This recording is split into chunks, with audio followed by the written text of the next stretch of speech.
আজকে বানাবো চিংড়ির মালাইকারি। যে সব উপকরণ লাগবে সেগুলো একে একে নিয়ে নেব।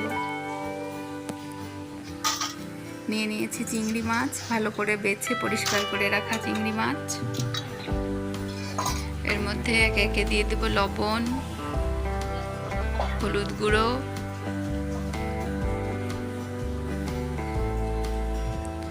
আর সামান্য একটু পরিমাণে দিয়ে দেব লঙ্কার গুঁড়ো, কালারটা সুন্দর আসার জন্য। এবার মাছগুলোকে ভালোভাবে লবণ, হলুদ, লঙ্কাটা একে এক প্রত্যেকটা মাছের গায়ে ভালোভাবে মাখিয়ে নিলাম। এখানে নিয়ে নিয়েছি হচ্ছে নারকেলের দুধ, কাজু, কিশমিশ, সর্ষে, মৌরি বাটা। কড়াইয়ে সর্ষের তেল গরম করে নিব।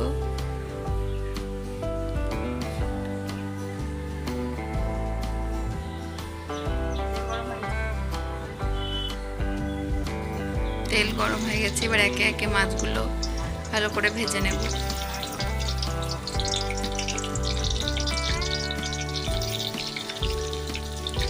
একটা একটা করে দিয়ে লাল লাল করে ভেজে নেব মাছগুলো।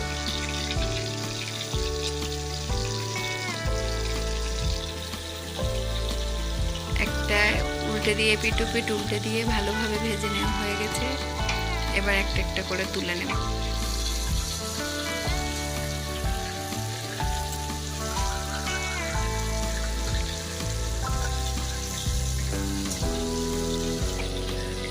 প্রত্যেকটা মাছ হয়ে গেছে, এবার একটা প্লেটে তুলে নিলাম।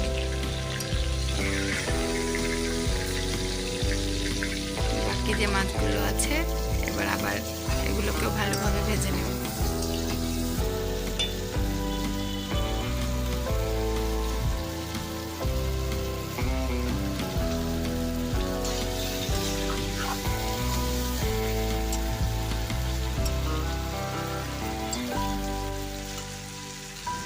সমস্ত মাছগুলো ভাজা হয়ে গেছে, এবার সবগুলো প্লেটে তুলে নিয়েছি। এবার ওই তেলেই গোটা গরম মশলা ফোড়ন দিয়ে একটু নাড়াচাড়া করে এর মধ্যে একে একে দিয়ে দেবো পেঁয়াজ বাটা,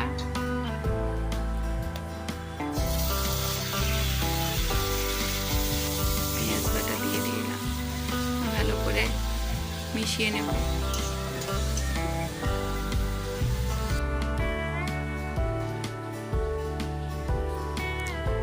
পেঁয়াজটা ভালো করে ভাজা হয়ে গেলে এর মধ্যে দিয়ে দেবো আদা রসুনের পেস্ট। আবারও ভালোভাবে মশলাটা কষিয়ে নেব। যতক্ষণে আদা রসুনের কাঁচা গন্ধটা না চলে যায় ততক্ষণ ভালো করে কষাতে হবে।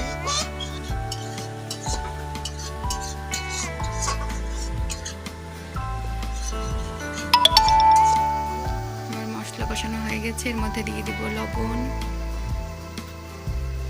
দিয়ে দেব হলুদ গুঁড়ো, সামান্য পরিমাণে লঙ্কার গুঁড়ো। আর ভালোভাবে মশলাটা কষিয়ে নিয়ে এর মধ্যে দিয়ে দেবো যে পেস্টটা বানিয়ে রেখেছিলাম কাজু, কিশমিশ, সর্ষে, মৌরির, সেই পেস্টটা দিয়ে দেব। আবারও ভালোভাবে মিশিয়ে নেব। ভালোভাবে মশলাটা কষিয়ে নিয়ে এর মধ্যে দিয়ে দেবো হচ্ছে ভেজে রাখা যে চিংড়ি মাছগুলো ভেজে রাখলাম সেই মাছগুলো দিয়ে দেবো।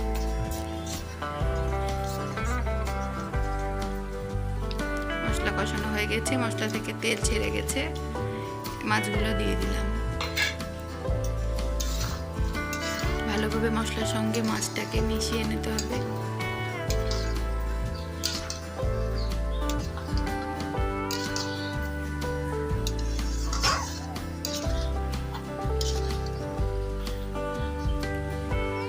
প্রত্যেকটা মাছের গায়ে ভালোভাবে মশলা লেগে গেছে, মাছটাও ভালোভাবে কষানো হয়ে গেছে। এবার এর মধ্যে দিয়ে দেব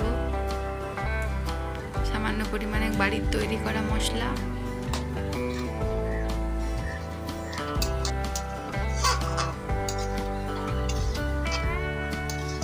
আবারও ভালোভাবে সব কিছু মিশিয়ে নিয়ে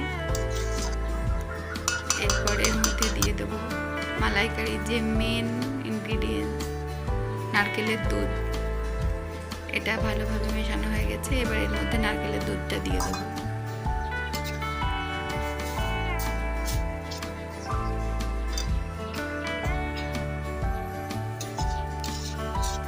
আবার ভালোভাবে নাড়াচাড়া করে প্রত্যেকটা মাছের সঙ্গে মিশিয়ে নেব।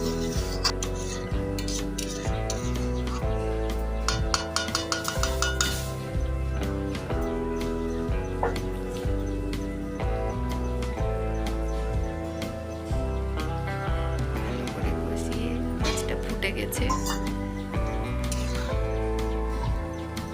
এবার নামানোর আগে এর মধ্যে অ্যাড করে দেবো একটুখানি জল।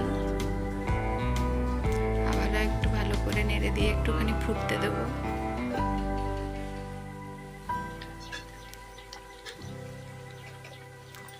ঝোলটা ফুটে গেছে, নামানোর আগে এবার মধ্যে দিয়ে দেবো হচ্ছে 1 চামচ ঘি, যেটাতে স্বাদটা অনেকটা বাড়িয়ে তুলবে।